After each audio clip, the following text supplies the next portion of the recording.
It's the most intoxicating and powerful tool in the demagogue's toolbox, isn't it? Victimhood. You are a victim. You're a victim of Brussels. You're a victim of woke ideology. So you take the most privileged people in society and you tell them that they're victims, because if you've spent your whole life being privileged, then equality feels like oppression, and you sell them oppression and they will bite your arm off as long as they don't stop to think about it too deeply. So as I understand it, and it's a big word, feminism is the enemy for these boys. They have been persuaded that the reason why they are never going to have sex is because of, quotes, feminism, end quotes. Possibly a side order of misandry as well, but I don't know what that journey looks like. I don't know how those spark plugs fire. I don't know what it is beyond the timeless reality of teenage boys being obsessed with sex and frustrated by the lack of it. I don't know what happens to create this relatively new phenomenon of the so-called incel. And it's a phenomenon that does reach all the way to terrorism. We've seen it in other countries. Incel ideology credited with being a large part of mass shootings. Fury and frustration at society's treatment of you, the incel. That you see the gaps in my own understanding of this. I would like your help filling them in. 0345 6060 973 is the number that you need. What is it? And at what point does it become worrying or frightening? And what's it like if it's in your house? I mean, how did you spot? What is it your son believes that you can't quite believe has come out of your beautiful boy's mouth? Because it's important to remember the humanity of these kids as well. And I think that's always true with radicalisation. There comes a point where it's almost impossible to cling on anything that remotely resembles sympathy or empathy. But you have to have it at some point, otherwise you're never going to work out what you need to do to stop people going further down this path, to tempt them back to the light. So the incel is the victim in his own mind. He's the victim of something, which needs more explanation than simple feminism. It has to be more than feminism. So misogyny, radicalized misogyny, what does that mean? If you hit the numbers now, you will get through. And this is one of those hours, very much, where I am in your hands. I mean, you know, I'm going to put full trust in you to speak to me honestly and clearly about what this really means, because I appreciate the danger, I appreciate the threat, but I don't understand the issue, and I certainly don't understand why we're living, we seem to have created an eco-climate socially in which this sort of thing can flourish. Probably the internet, but that is a fairly lazy answer to complicated questions. It doesn't mean it's never true.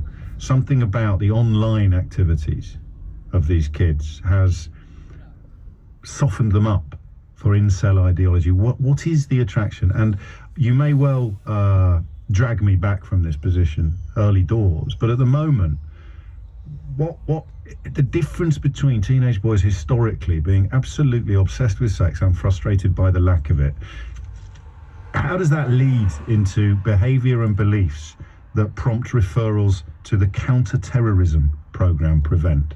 Hit the numbers now, you will get through. 0345 6060 973. It's 12:16. This is LBC. Here are the words every timeshare owner will be dreading to hear. Your 2023 timeshare maintenance fees are due.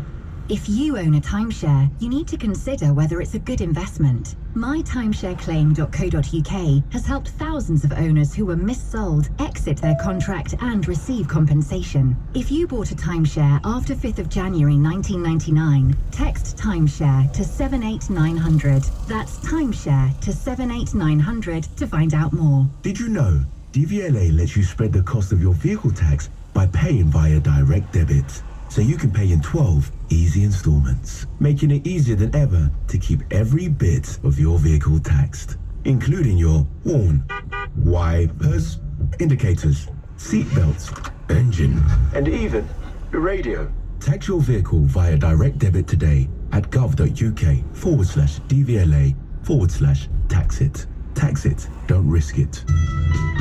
Experience. It's knowing that Saga Travel Insurance has your back wherever you go. With Saga, you're covered for up to £10 million of emergency medical expenses. You can relax in an airport lounge if your flight is delayed by over an hour. Plus, receive same-day payments when making a claim. Simply search Saga Over 50s Travel Insurance for a quote today. Saga Travel Insurance. Experience is everything.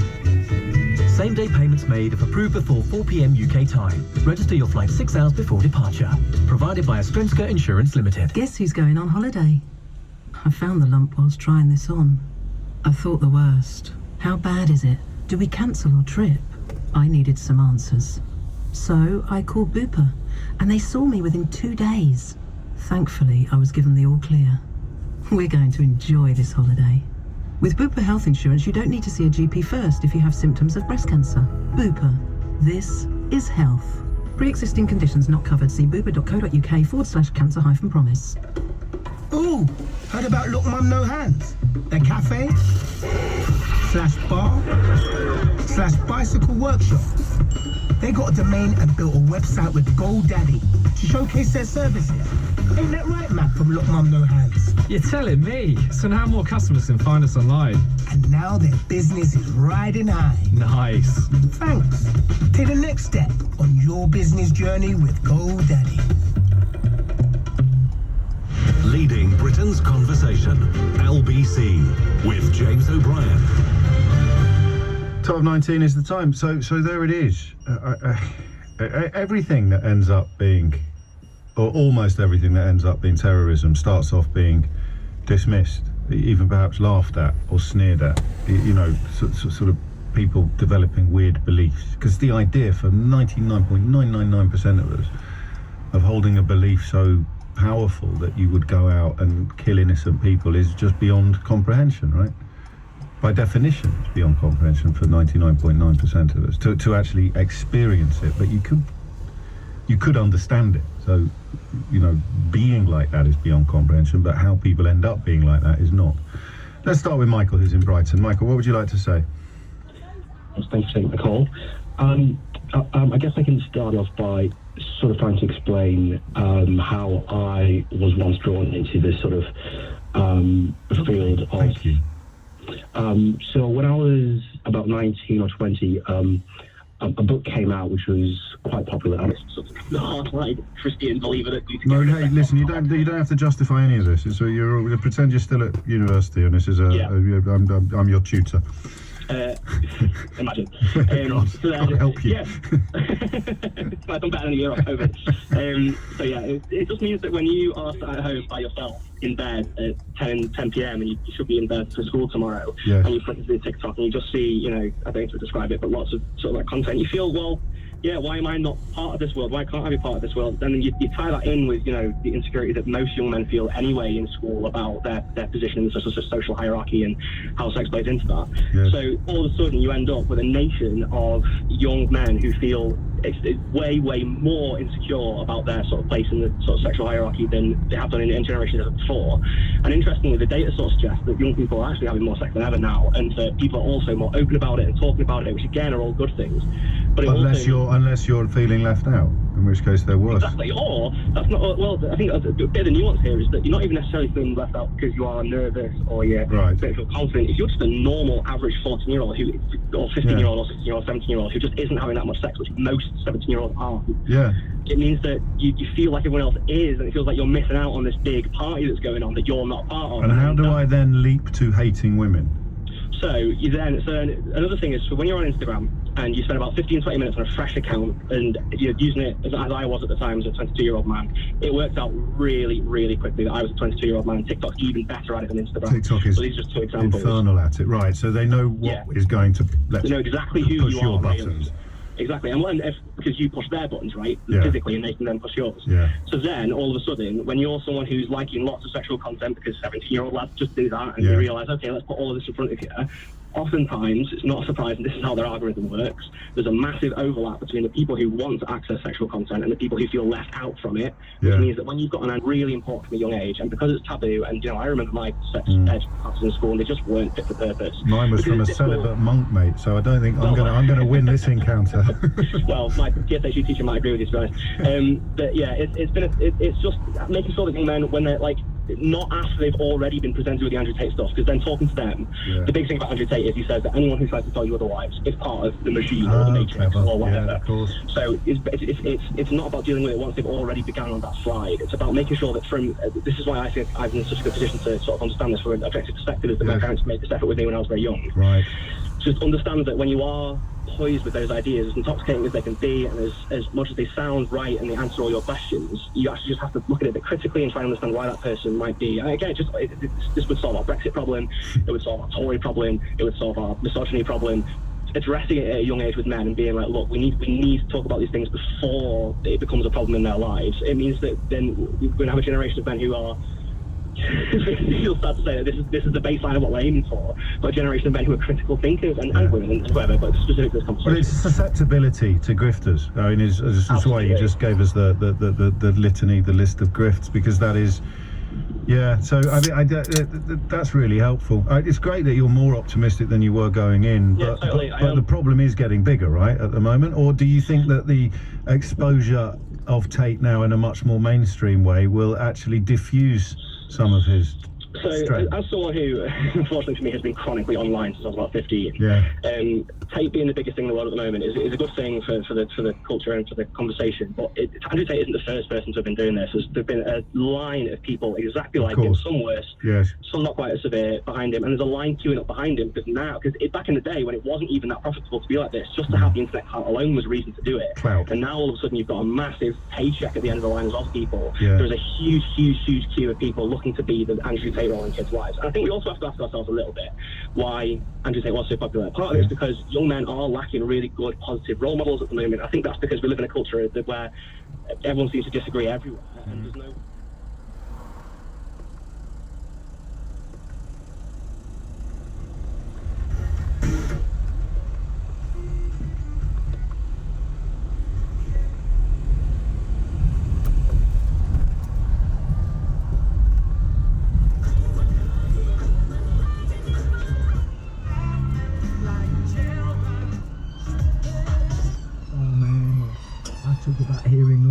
Smith first doing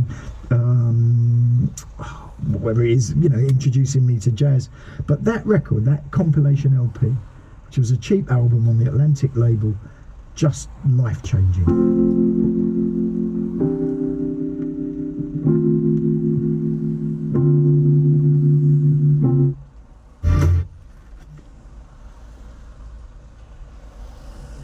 Discourse on autism.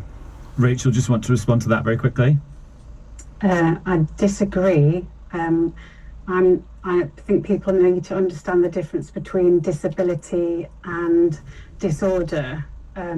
Disability is not a dirty word, but to describe somebody as disordered is, in my opinion, not helpful and has potential to offend people. There's also the issue of I am speaking for myself from my experience. Nobody else knows how I experience my life. And is it really the autism that's causing the problem, or is it the environment that we're subjected to? Because if we were fishes brought out of water, we would be, distressed. So to be in a constant state of distress all of the time is no quality of life and no way to be. And if someone's saying, right, well, it's because of being autistic, when actually if you say, well, actually, if you were in an environment that did meet need and could meet need, maybe that, maybe your thoughts would be different to what, to that. Well, one of the environments where people have needs is the office. Here's another video from TikTok, and this is about what some of this could mean for the world of work. My reasonable adjustments are I have a set timetable. I also have pink lined paper and a pink overlay because I can't read black writing on white paper. I'm also allowed to take myself off to a quiet area during staff times when it gets too loud. So, how much support should bosses give? Arwen Macon is co-chair of the Law Society's Disabled Solicitors Network and spent 12 years as an employment lawyer. So, if someone gets a diagnosis of autism, what are they legally entitled to at work as a result? That very much depends on whether they would qualify as disabled under the Equality Act. It isn't necessarily a given that they would, although usually that would be the case. So for any person with a disability, they are entitled to the right not to be discriminated against and also the right to have reasonable adjustments. And in terms of what the Equality Act specifies as a person with a disability, what does it say? Under the Equality Act, somebody is considered to have a disability if they have a physical or mental impairment, and that impairment has a substantial and long-term adverse effect on their ability to carry out normal day-to-day activities. A substantial adverse effect means more than just a minor impact on someone's life or how they do certain things, and long-term means whether it will affect somebody for at least a year and potentially for the rest of their life. So yes, certainly autism can qualify as a disability. Sure. This phrase reasonable adjustments crops up in these conversations all the time. Does the Equality Act actually say what a reasonable adjustment is or could be? The Equality Act leaves reasonable as the definition, I think for a very good reason. What is reasonable for some employers and for some employees will not necessarily be reasonable for other employees. And the reason I say that is because reasonable really does boil down to how effective the adjustment would be, how practical the adjustment would be, and really looking at the whole context by a case-by-case basis. Could you give me some examples of things that you've seen? Yeah, absolutely. So if we're focusing on autism, for example, then there are certain things such as noise reducing headphones. A lot of autistic people are very noise sensitive. They can be low cost and make a lot of difference. Provision of appropriate desk location rather than simply hot desking. That can avoid problems with people with light sensitivity. It can also avoid social difficulties that can come with sort of hierarchy and wondering if actually you really can sit at a certain desk or whether there are unwritten rules that maybe you haven't taken up. Having a good mentor during any induction process can be worth their weight in gold. Arwen, if somebody self-diagnosed as having autism, would they then be entitled to ask for reasonable adjustments? Absolutely. Self-diagnosis is certainly something that is valid, and that is because you don't need a certificate as such. That may follow, but if somebody feels that actually they are autistic, they have diagnosed themselves, it may well be that indeed that is the case, they are correct, and they may well qualify as a disabled person under the Equality Act. Now, sometimes, when you see, I don't know, newspaper articles or clickbaity website stories insinuating that somebody is maybe kind of taking the mick with what they're asking for in the workplace. Does that ever happen? I'm not going to say that it doesn't ever happen, but certainly in my experience as an employment lawyer, I never saw that particularly. I think that there are very few scenarios when people simply demand certain things just because they feel that they can, for the reason that actually it takes a lot of bravery to admit that you need help and that to explain some of the difficulties that you're having. There will, however, be times when there are certain requests that are unreasonable, and that might be, for example, if that request means that you're completely unable to carry out your job, for example. An employer doesn't have to create a completely different job role necessarily. So it's all very much on a case-by-case basis. Thanks to Arwen Macon, and we'll discuss some of those things with Mo and Rachel in a second. But Ellie, what's happening with hashtag BBC Antisocial? Yeah, we've got quite a few more tweets in. Someone said, my daughter's diagnosis took 4 years. If assessment services were better, maybe people wouldn't be going to TikTok. And that sums up quite a lot of the tweets that we've been getting. Ellie, thank you very much. I'll check the fax machine when we're off air. Right, Mo, that conversation about reasonable adjustments at workplaces, that sort of suggests we're moving away from you have an office of worker bees and actually you've got an office of lots of individuals who all need to be treated individually. Is that a good or a bad thing that shift is happening, do you think? I couldn't really say, Adam. I've never worked in an office, so I couldn't say which one is preferable. But I will say that I think it's fantastic that there is reasonable accommodation for autistic people in the workplace. But I would just like to reiterate that not all autistic people, as I've said already, can hold down a job, can lead a relatively normal life. Rachel, have you been experiencing reasonable adjustments in your life? I'm 44 years old. I have never had a contract for a job. I am qualified, I believe. I have lots of qualifications. I have a degree, I've got a postgraduate degree qualification. I'm doing an MA in autism. I'm in my final year doing my dissertation with fabulous Dr. Luke Bearden with Sheffield Hallam University. And I sometimes think, well, people might say, well, you're really lucky that you're only mildly autistic, which again is an incorrect term to use, but I'm not going to start, chasing people down because they say the wrong thing.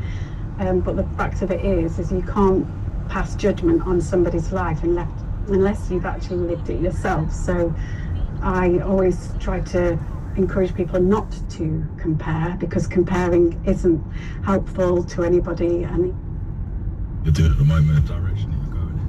Because like I said, it's not something that I ever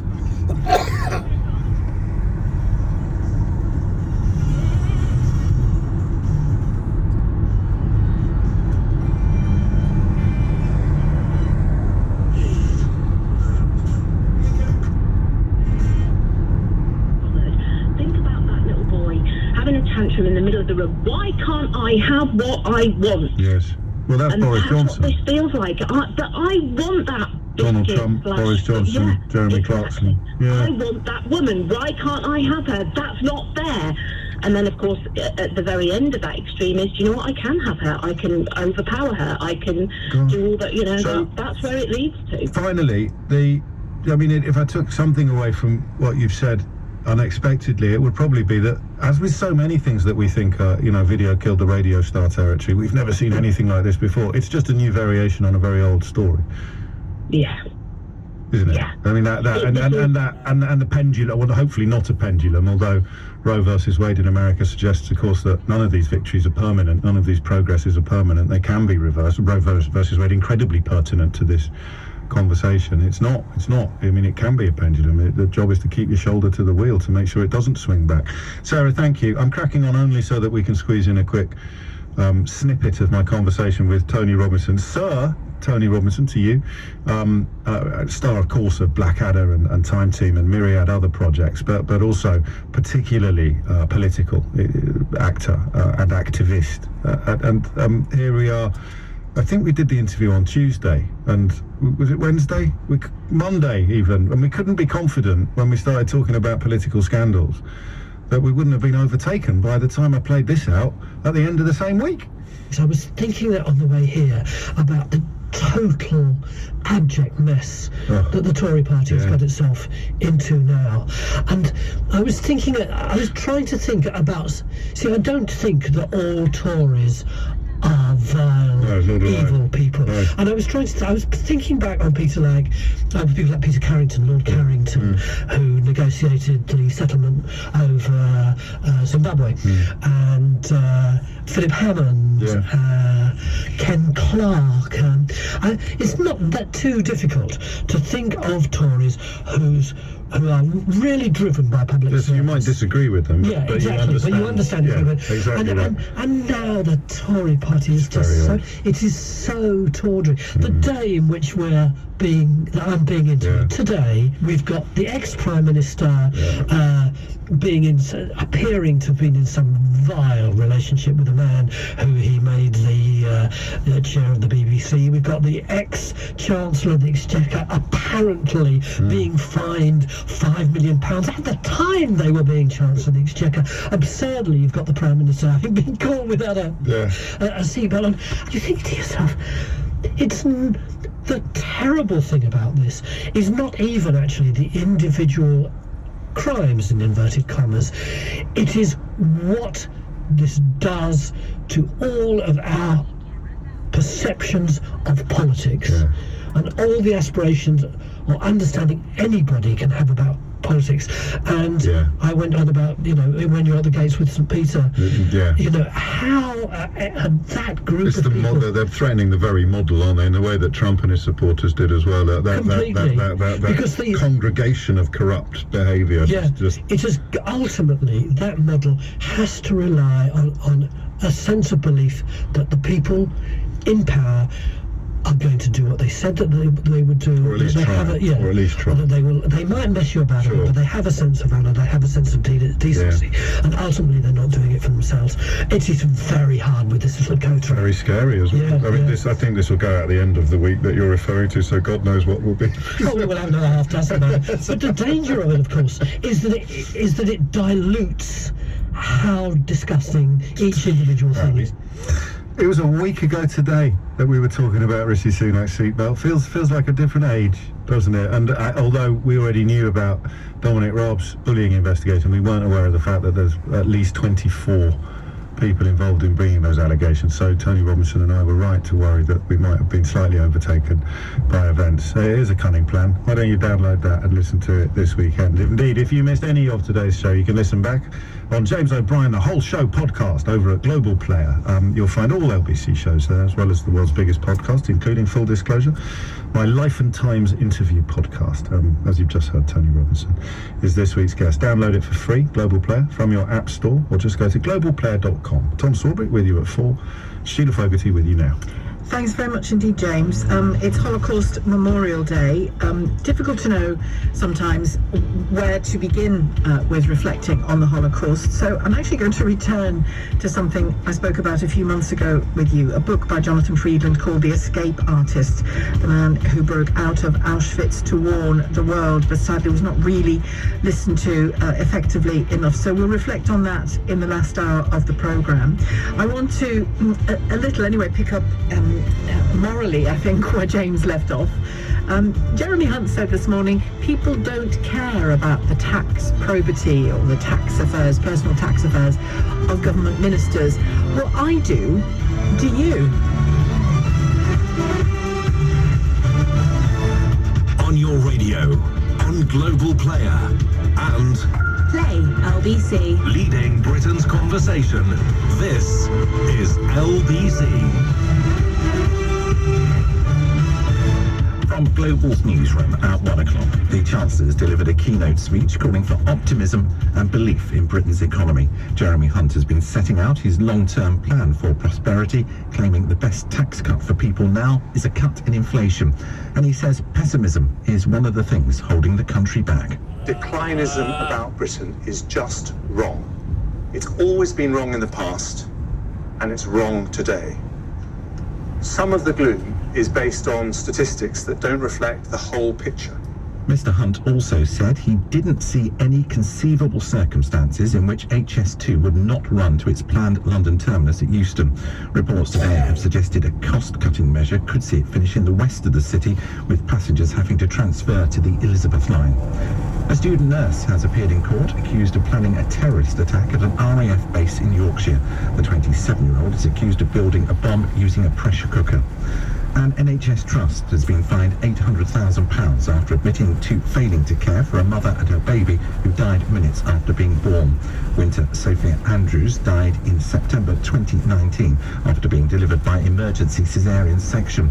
The trust pleaded guilty to 2 counts relating to failures in both Winter's and her mother's care. Nicola Sturgeon says there will be no blanket rule on where transgender prisoners convicted of sex crimes will be held in Scotland. A transgender woman convicted of 2 rape offences when she was a man has been moved to a male prison, having previously been held at an all-female facility. Scotland's First Minister says every case will be different and will be treated as such. The danger of any blanket approach is you end up having a different effect to the one you want because you catch cases that should be dealt with in a different way. So I think the individualised risk assessment process is strong, but I do believe there should be a presumption that somebody who is convicted of rape is not in a women's prison. You can hear the full interview with Nicola Sturgeon on the Newsagents podcast on Global Player. Novak Djokovic is through to the final of the Australian Open tennis after a straight sets win over Tommy Paul. He'll play Stefanos Tsitsipas in the final in Melbourne on Sunday as he goes for his 10th title. In the city, a short time ago, the FTSE 100 was trading up 3 points at 77.64. The pound buys $1.24 and €1.14. And LBC weather, sunshine for some this afternoon, especially in the west, generally cloudy elsewhere, a high of 8. From Global's newsroom for LBC, I'm Tim Humphrey. All my classes have nearly double the sign-ups this month. Not sure I can keep track. Jade's online yoga and fitness agency is going from strength to strength, but she needs a bookkeeper as she's really becoming stretched. I prefer teaching sun salutations, that's for sure. Indeed can help her find great people fast. I need Indeed. Indeed you do. Add essential questions to your job posts that help screen applicants for must-have requirements. To start hiring, visit indeed.com/try today. This is LBC from Global, leading Britain's conversation with Sheila Fogarty.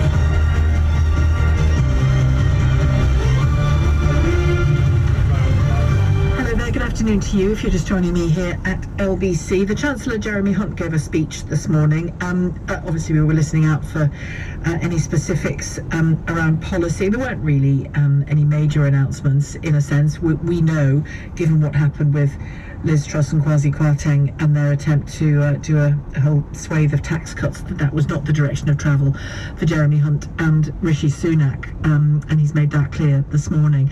But away from the question of industry and the economy and all of that, he was asked, inevitably I suppose, about the Nadeem Zahawi tax story and the question of ministers' financial probity more generally. His response was, I don't think people at home, you and me, are remotely interested in personal tax affairs. They are interested in these things, the things that he had been outlining. And he also added one question for the record: I haven't paid a fine to HMRC. So we can talk about the fine thing in a moment, but I am interested, I don't know about you, I am interested in the personal probity and tax affairs, financial affairs of ministers, not in an intrusive way, but if you set tax policy and then refuse to be questioned about your own approach to paying tax when questions are asked, then, I mean, he didn't, to be fair to him. He appears to have paid his tax and asked the questions he was asked this morning. But to say that we aren't interested, I think, is plain wrong. It's certainly plain wrong in my case. I've got a few tweets coming in already from people saying they're very interested in the tax probity of the Chancellor, whoever he or she is, of government ministers more generally. So are you? Let's test his theory. Are you completely disinterested, uninterested in the tax probity, the tax affairs of government ministers, or do you think it's important that we know them? 0345 6060 973, the number to call. You can text 84850. You can tweet at LBC. And we'll talk a little as well about the difference between a penalty to the taxman and a fine. Slightly different things. Keir Starmer and Angela Rayner were on LBC earlier this morning with James O'Brien, and they were asked about that question of whether people were interested in the tax affairs of ministers. the weakness of the Prime Minister. He doesn't need an investigation to tell him what went on here. What's already known is enough to say Zahawi should go. He just hasn't got the wherewithal to sack him. So I'll pass over to Ange. I hope she hasn't got a different answer on this, but I know exactly where she would stand on it. Let's do it the other way around. Would you be calling for the leader to step down? Yes. Well, yeah, I just think, if you look in contrast what me and Keir said at the time regarding when, there was accusations of us breaking lockdown, which was clearly not the case and never was. We said categorically that if we got a fixed penalty notice, we would have resigned, because integrity matters in politics. And the common theme at the moment with the Conservatives is that, quite frankly, they think if I can get away with it, I'll try and get away with it. And their frustration for me is that that actually erodes the democracy and people's faith in all politicians. Well, I can tell you that not all politicians are the same, and some Conservatives have spoken out, actually, in fairness, about what some of their front bench ministers have been up to. But quite frankly, I think it's barefaced to go out there and try and front this when you know you've done something wrong. It's not acceptable. You have to take accountability, and I would never have even tried to come to Keir and say that, because I just think it would be I just couldn't look myself in the mirror, to be honest. I don't know how these people do it. Well, it's interesting you mentioned that. They can literally lie and try and convince people that they're very confident about how they do it, and I don't know how they do it. That's Angela Rayner speaking earlier on with James O'Brien and Keir Starmer as well. We're going to talk more about the Labour Party after 2. Jim Pickard joins me, Chief Political Correspondent for the FT, who was at that speech this morning and asked the Chancellor about his own tax affairs. Jim, good afternoon to you. Hi. There's no suggestion that Jeremy Hunt is in trouble on this front at all, is there? No, it's much more interesting why he chose to dodge the question. I don't know whether he avoided or evaded the question, but he didn't answer it at first. So I said to him, have you ever paid a penalty to HMRC?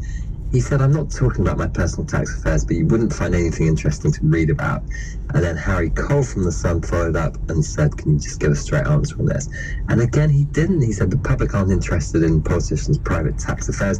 They're much more interested in bread and butter things like the Chancellor's speech to Bloomberg. And then about half an hour later, he clarified in a broadcast interview that actually he hadn't paid a penalty to HMRC. So it's quite a weird thing to not give a straight answer. And I think the political answer is they know that if they do give binary answers on this, the media is just going to go through every single minister asking a question. But why shouldn't we ask the question? It's interesting. Dan Needle, the tax expert who's been a leading light in bringing the Nadeem Zahawi stuff to light, he says he's uncomfortable with this line of questioning. He says it's perfectly legitimate, I'm reading from a tweet he put out, you might have seen it, perfectly legitimate to ask if ministers have paid an HMRC penalty for carelessly or deliberately failing to pay tax. Not, in his opinion, legitimate to ask if they've paid £100 late filing payment penalties, which I've certainly paid. Yeah, but he could just come out and say that. The fact that it's only £100 penalty, and you heard Keir Starmer and Angela Rayner saying how they were literally going to resign if they were found to have to get a fixed penalty notice over having beer and curries in an illegal way during the pandemic. It turned out they hadn't broken the law, but they were putting their probity on the line, and I don't know why other politicians shouldn't, basically. But have we reached a point? I don't know whether you were listening to that clip of Full Disclosure just before I came on at 1, that James O'Brien in conversation with Tony Robinson, the actor and an activist. This incarnation of the Tory party, it's offered up so much sleaze, hasn't it? Not just Boris Johnson by any means. It's offered up so much sleaze. There seems to be a fatigue with it almost, and it seems to me, I don't think there's public fatigue with it, though. I think this wave of different scandals has weighed on what the public think of the Conservative Party. I mean, especially Partygate, because so many people were unable to attend the funerals of loved ones, and they weren't able to have a full church or hall for their own wedding. I mean, that one really annoyed people. People found a lot of what Boris Johnson got up to a bit unsavoury, and I think they sort of fell out of love with him a little bit. I think the key thing is, if the economy is going brilliantly and people's personal finances are doing great, and they feel like Britain's going places and they're going places, then it probably doesn't matter so much if you have a few financial or sexual scandals here and there. I think when you combine the two, you have the potential for a kind of 1990s John Major situation where just the administration feels a little bit dogged by, one thing after another almost. In more ways than one. I mean, the interesting thing on Jeremy Hunt is that he may not have paid a penalty to HMRC, but the Labour Party helpfully guided journalists towards an article from years ago suggesting that a company co-founded by Hunt breached company law before carrying out a restructuring designed to reduce the Health Secretary's tax bill by about £100,000. This is going back a few years. I mean, the difficult thing with tax is that avoidance is one thing and is legal, evasion is another thing because it's illegal, the scale of it makes a difference, the deliberateness the or motive otherwise behind of it. it, Yeah, the complication of your tax structures. I mean, the thing that was kind of ludicrous about Zahawi is this idea that he'd just done some weird little slip up. But what actually happened was that the original stake in YouGov of 42.5% went to his dad, who was offshore or had this offshore vehicle. And Zahawi didn't take any shares. And we were expected to believe that this hugely successful company that he set up with Stephen Shakespeare, that stake was worth £27 million at the point it was sold. We were expected to believe that he and his family didn't benefit in any way from this stake and from this business. And that was always destined to unravel, and it now has. And the questions will come thick and fast, I'm sure. Jim, thank you. Jim Pickard, Chief Political Correspondent for the FT. Juliet has called from Frome already on this. Hello, Juliet. Hello. One of the things I dislike hugely about anybody, really, is dishonesty and ducking and diving. Now, what we've had is a lot of ducking and diving from our government, going around things, not answering questions, blaming somebody else, simply not coming up front and saying, look, I have messed up. Hiding. Do it. Zahawi tried to claim £6,000 he did for heating his horse's stables. For goodness sake, if that's not ducking and diving and trying to grab taxpayer money, I don't know what is. And it looks to me as though all this... Oh, gosh, I can hear myself coming up. Now, I think is the television on or something in the background? It's the radio. I don't have it. Yes, it is. Oh, that's me coming back to you in the background. I think you need to turn your radio off and we can talk to you. But I think you made your point, actually. You made a point strongly.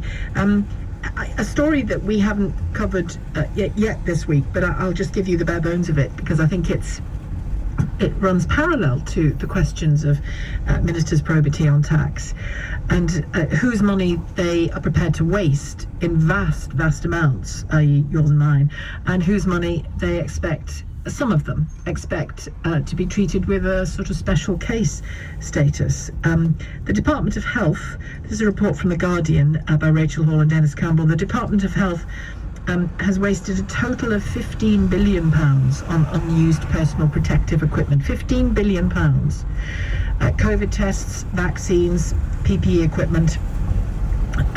It induced real criticism from the Whitehall spending watchdog. The department spent nearly £9 billion during 2021 and another £6 billion last year on supplies like this, including masks and gowns for NHS staff that have proved unusable and are now being burned. The sums were revealed in the Department of Health and Social Care's annual accounts, The Guardian reports, and a report for 2021-22, which came out yesterday and highlighted again in a highly critical assessment issued by the National Audit Office. So just set that alongside whether or not ministers should be asked about their tax affairs. I think if they're prepared to just lose billions and billions of pounds of our money, waste billions and billions of pounds of our money, and as you've told me many times, the speed with which the taxman or the local authority or the Department for Work and Pensions gets in touch with you for the tiniest delay or unintentional error. We don't hear ministers expecting to be treated in the same way and with the same speed.